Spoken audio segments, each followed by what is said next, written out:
I spent the day with EK, one of Nigeria's most successful entrepreneurs.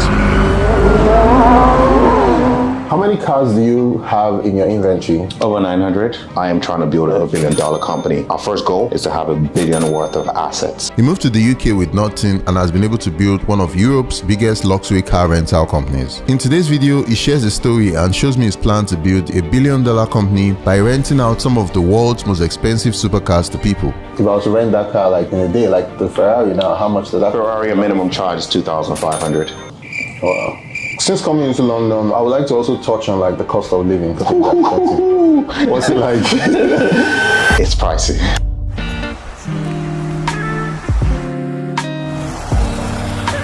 Oh, this is Mayfair Street, yeah? Of course. Okay. Berkeley Square. Okay. Where our headquarters are. We typically have some cars out here. Not every day, but we brought some cars out here for you. Here's the Ferrari Portofino, the G63, Range Rover, and the Bentley Bentayga. All these cars are under your company? Of course, of course. These are the most popular in our fleet.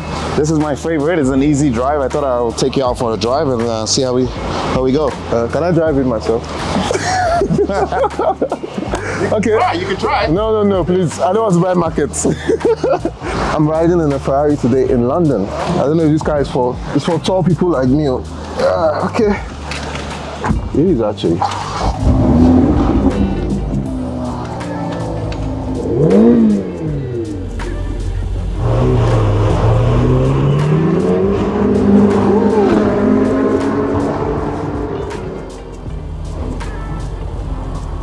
The weather was showing heavy rain for today. That's the thing about the UK. Oh. We actually almost just cancelled having any cars outside here. Based on the weather? Yeah, because I mean, we were not going to be filming outside, right? If it literally was heavy raining.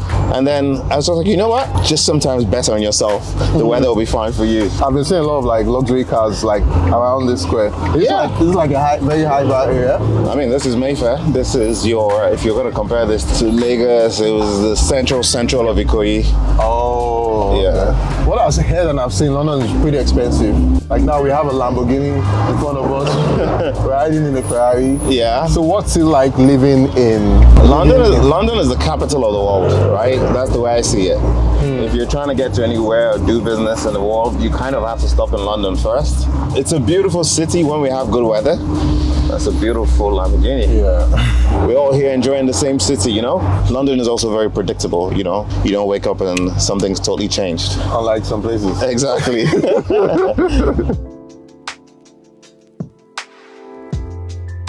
Can you just tell us what your company does, basically? In a nutshell, we're a global luxury car hire platform. We've been in the UK operational for the past 5 years. And in the past year, we've decided to go on our global journey, advancing to the US, 9 cities, the likes of LA, Houston, Miami. We're now operational in UAE. So the first city we've got into is Dubai.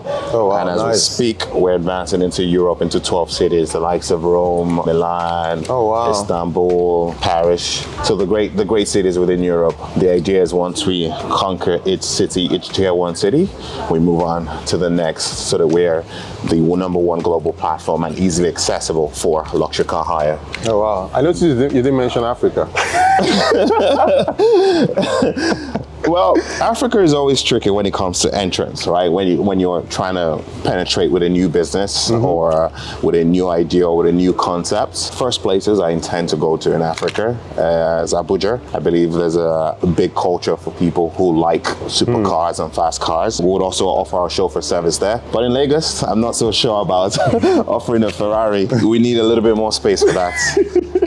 What even inspired this business, like supercars and luxury cars? Were you always? It was born from a passion of enjoying, you know, the nice things in life. I used to be in hospitality. I always rented cars myself, and it just became a passion that turned into business. I believe, you know, when you enjoy business or when you enjoy what you do, most people, it's a quote that most people know. If you enjoy what you do, it doesn't become work. Yeah. I actually look forward to going to work every day and, you know, servicing our clients and making sure we deliver the best experience to them. You were born in Nigeria, yeah? Yes, I was born in Nigeria. I came here when I was 14 years old. Studied here, high school, college, university. Tried applying for a few jobs. Never great at interviews. Practical of doing the great work that's required. I'm good at that, but I was never great at interviews. So I didn't have actually much luck when I went to interviews, and I just took the entrepreneurial part. I didn't start with luxury cars. I've tried my hand at a few things. What did you start? What was one of the businesses you started? Hospitality. Okay. I was successful at hospitality, and I,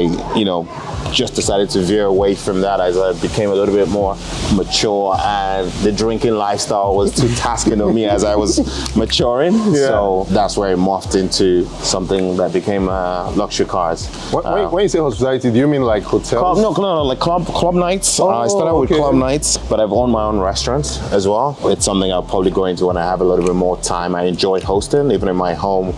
When people visit me, we have a great time. So that's the hospitality aspects I enjoy, as opposed to the operational challenges that comes with. Can you take me through your journey, growing up? Because now we're showing guys luxury cars and all this luxury lifestyle, but did you come from a rich family? How did you grow up? No, not at all. My family or surname is not Sana or Tedola or Dangote or Adeleke. Yeah. We come from humble enough, middle class family, hardworking parents who've worked hard and given us all the background and foundation, good schooling, and all we need to be equipped to go out there and be successful in life. I've had to learn my ropes in business and create my own network and connections to be able to create a success. What was the occupation of your parents? What did they used to do? My mom was a nurse. Oh, okay. And my dad, believe it or not, was a politician. Oh, okay. And here's a bombshell for you. Okay. He got shot in church. He was assassinated. So that had an impact on me when I was still in university, or I had just finished university. I didn't necessarily have the support of my father to go into the world of business. Oh, wow. So this happened when you were young? Yeah, literally just when I finished university, probably about just 21 years old. What inspires you? My mother, she did a lot of business, even though she was a nurse. She used to ship containers to Nigeria. Oh, okay. Oh, I feel like everyone's parents has done that, but she used to forcefully take me on the road with her, and I used to grovel about it, as we all do when we get asked to do things when we are young. Yeah. But as a mature adult now, I can see how that inspired me without intention. I literally would watch her negotiate, buy items in the bulk, ship these containers, get her cash back. Young child at 15, 16, and I just thought, this is very painful watching this. But I'm sure it was laying those seeds and, that have manifested into, the business person I am today, or the business decisions that I take. You've talked about the business itself. Apart from what you mentioned as regards one of the challenges you faced when setting up the business, was there any other thing you faced that was a challenge? So maybe raising funding, or did you start with one car? Or how can you just give us that origin story? So the advantage that we have,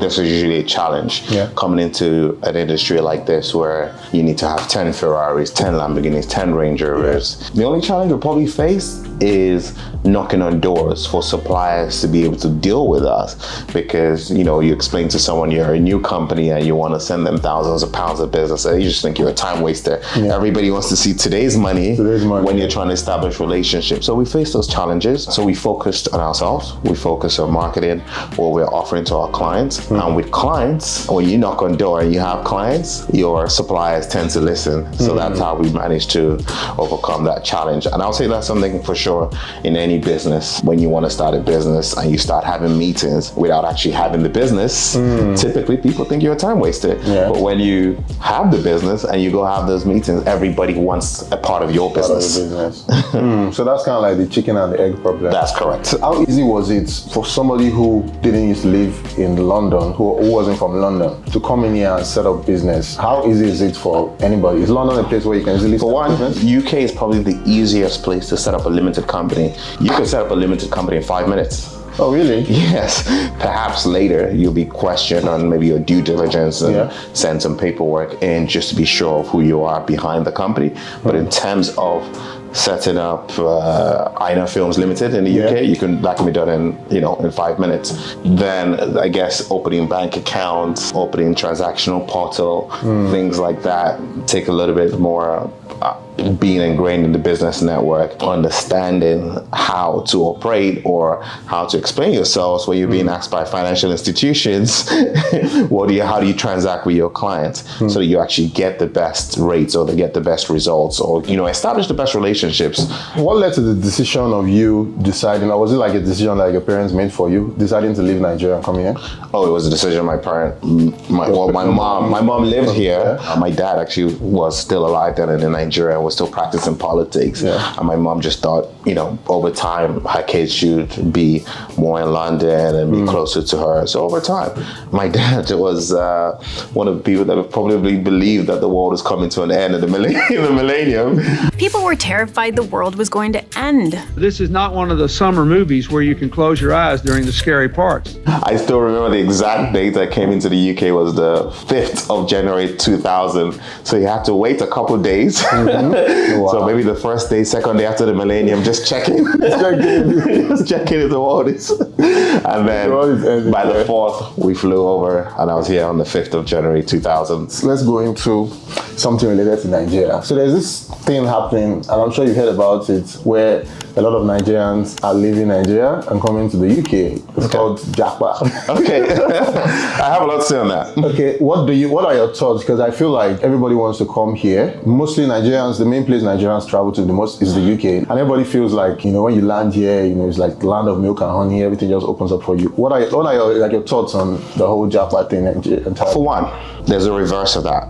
There was a Japa to Nigeria. The time I finished university here, that was the same time my peers were all running back to Nigeria. Oh, they're living here, going back? Yes. Oh, really? This was the Goodluck Jonathan time and the promise of everybody being able to make a lot of money in Nigeria, right? So everybody was going back. Oh, really? I saw path for myself here. I have a friend of mine who I would love to send this video to if this part makes it. Yeah, for sure. She always laughs at me and says, my only friend who thinks who's going to be a millionaire in the UK. So she's always made a joke of that since when she moved to Nigeria. And obviously the circumstances of things in Nigeria have changed over that time. I mean, I finished university in 2007, 16 years now, right? So that's 2 presidential terms have gone past and things have thoroughly changed. And people, I guess, who have the option of exploring other avenues of success or creating other foundations for their families have decided they can't see that path anymore. And that's why I guess Japa has reversed back to the States or back to the UK.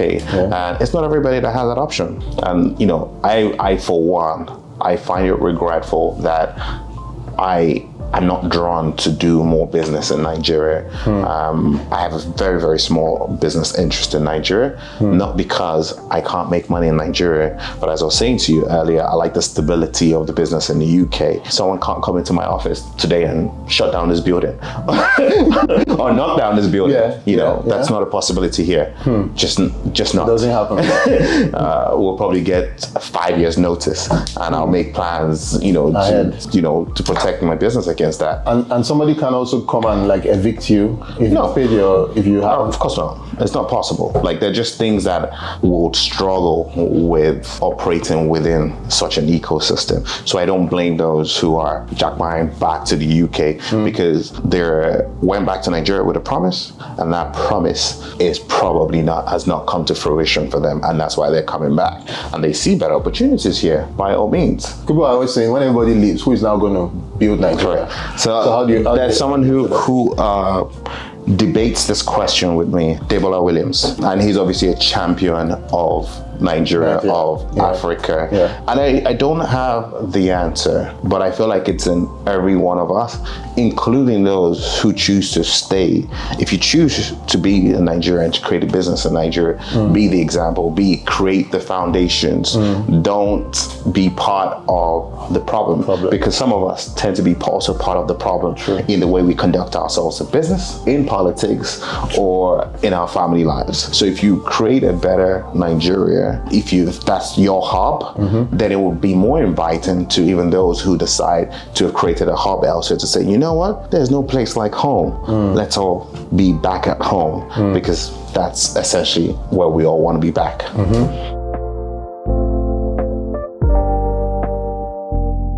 So guys, I'm about to drive a Ferrari Portofino Portofino. for the first time. You have to say it the way the Italians say it. Portofino. What do I do first? Foot on the brake as usual. Yeah. Engine, start, hold it.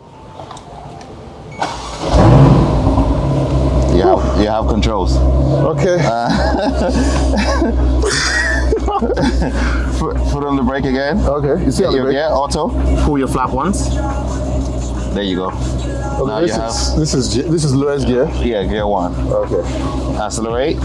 Oh, I have to accelerate for it to move? Yeah. Go. Okay. Oh wow, I'm driving. Okay. Let's just pull up close to these guys. And this is the indicator. Okay. Yeah, that's fine. Okay. Woo! You did it. I did it. This is actually my first time riding a Ferrari, thanks to you. Really? Yeah. How easy is it breaking into the market in the UK? Was it easy or was it difficult? Or how was it? I mean, we're unique in what we're doing in our space, right? I don't know there are other global platforms doing what we do. It wasn't a market to break into. I'm trying to guess what car. Is that a Lamborghini? No, Aston Martin.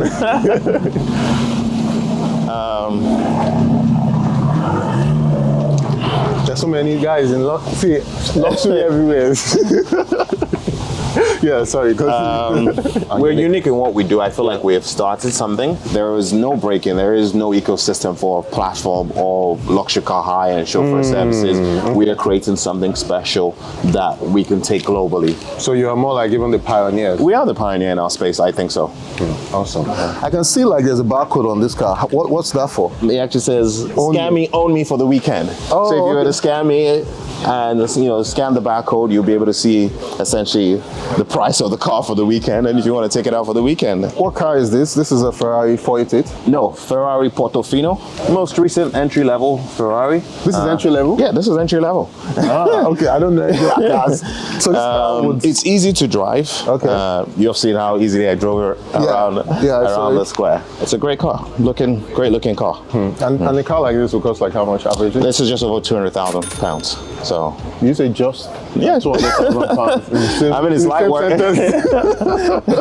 It's light work for the people who actually enjoy these cars. You know, we're here for a purpose. If you can own 10 of these cars, why own them? Make your money work for you somewhere else and enjoy this car on the weekend or on a beautiful summer day. So how does it work? Because is it that, does your company own all the cars? Or No, I have no interest in owning them. If you gave me £10 million today and told me to go buy Ferraris, I wouldn't. As we're here, we're probably gonna, or tomorrow you probably wouldn't be driving a Ferrari. You would be, be in the office working or whatever stuff you do if you have 10 million in your pocket to go buy cars. So it's just not a practical scenario to own a plethora of luxury or supercars. Some people are collectors. Why not? You can enjoy being a collector, but if you intend to own a car and enjoy it daily, I'll tell you, stay away from that because you're just not going to enjoy it daily. You have work to do, right? You had to make some. You had to do something to make that money to afford the car.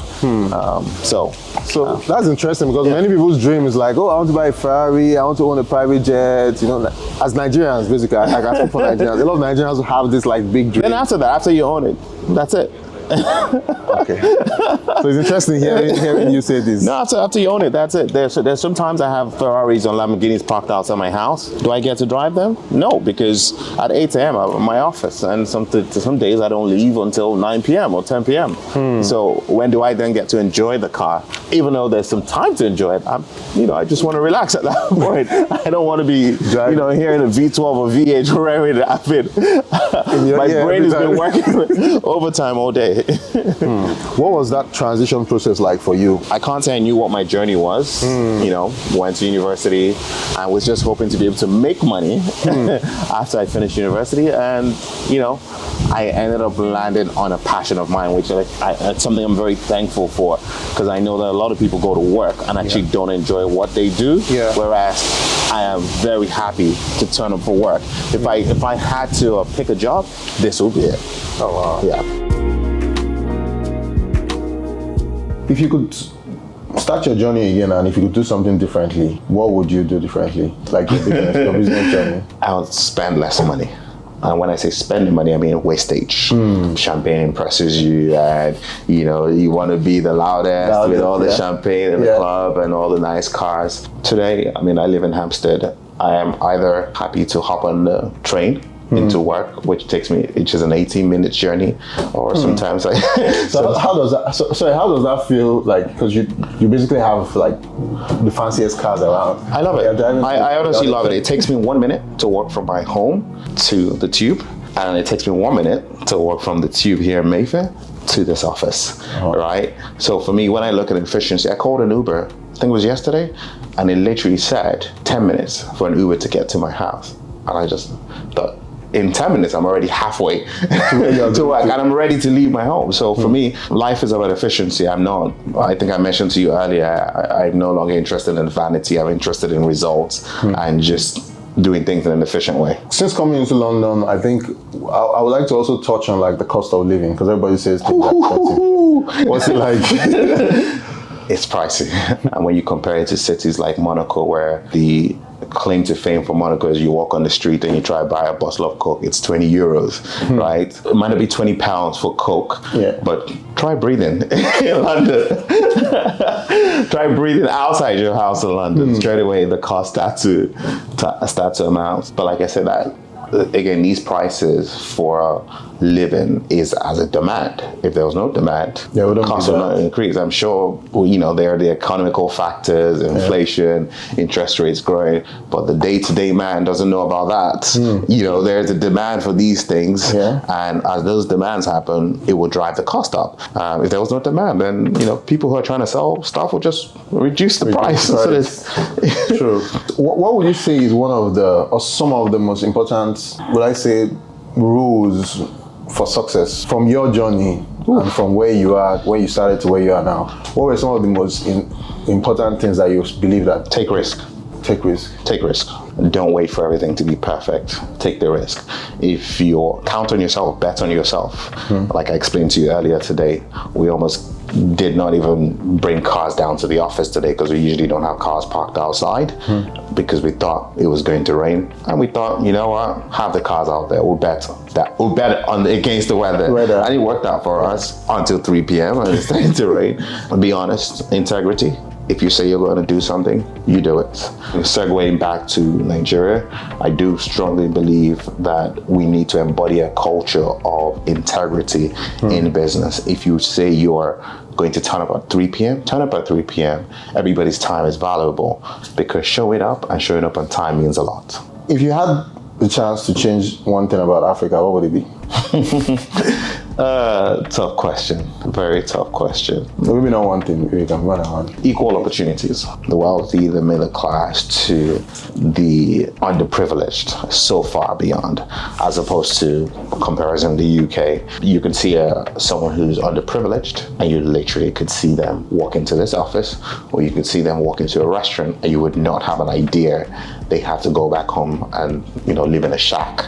As opposed to in Nigeria. Okay, you mean here in like I'm saying here in the UK, you literally can see someone who's underprivileged, who's probably homeless, but if they walk into a restaurant without looking homeless, you wouldn't tell the difference. Whereas in Nigeria, that's not even an option, because you could see the suffering in people's faces. So equal opportunities is what I'll hope for much more in Africa, if I could change it, so people actually have the opportunities to drag themselves out of the less privileged positions that they're in.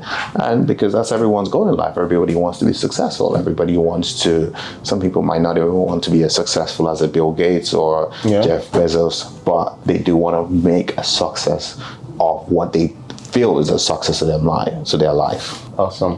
Where do you see your company in the next 5 years? Without sounding corny, I am trying to build a unicorn being $1 billion company. Yeah. Our first goal in the next 2 years is to have $1 billion worth of assets in our inventory, and that's across the world globally. With $1 billion worth of assets, we could probably generate $10 billion worth of sales.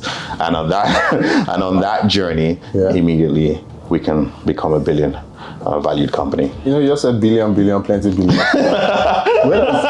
Where does all this ambition come from? Because one thing I've learned from most of these interviews that I do, mostly Nigerians are very ambitious people. Do you think it's something that is like in your blood, or is something based on an experience that happened? Where does your ambition come from? I don't know that it's in blood. I know that it's in studying people who I admire, who have sort of being successful in parallel fields. So the ambition to just continue making a success of a concept that I created out of nothing is just something that compounds me to keep going. This is like another deep question, Shako. What do you think is the solution to actually elevating the black race, like black people, Africans? Because I see a lot of people in the like Chinese people, Indians, they build generational wealth. I love that you made that comparison. Yeah. Before you even finish your question, I love that you made the comparison of the Indians, the Chinese building generational wealth. I would be amiss if there's anyone, black, Nigerian, who has ever said, Ike did not want to work with me. Right? I'm always open, and I'm so joyous if I see somebody in the same space or wanting to do some business with me, and they carry themselves in an integral manner, and they happen to be black or they happen to be Nigerian. I am so ecstatic because we can understand each other better. Yeah. I'm glad that when we make our money together, we can even enjoy it together. I think it is the togetherness. Don't look at your fellow black man as your competition. We should practice more togetherness, because togetherness is what grows our community, right? Every penny that we end up making, it would go to the right place, as opposed to giving it to, I guess, the opposite race, who then employ that penny back to their community. Yeah. We drove in cars today. Yeah. But I didn't ask you if I was to rent that car like in a day, like the Ferrari now, how much does that? Ferrari, a minimum charge is £2,500. Oh, that's the minimum charge if you take it for one day. But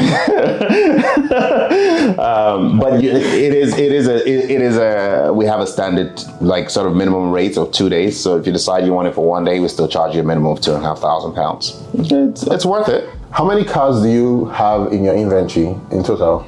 Over 900 at the moment. 900 cars? Over 900, yeah, at the moment. Who would you say are like your clientele? Because 2,500 is a lot of money for like. So there's a popular misconception. Okay. It's not a popular misconception. Some companies do have these kind of clients, do have show-off clients. Yeah. But the popular misconception is everybody just hires a car when they want to show off. No, that's not the case. We have corporate clients who use our vehicles for brand campaigns. We have big companies that have used us, the likes of JD Sports. They use us whenever there's been an Anthony Joshua fight. You see our cars branded with JD Sports, Anthony Joshua. The likes of Kit Kat, Glastonbury used us. So corporate companies like that. Then we have corporate companies who need our vehicles to get their executives from A to B.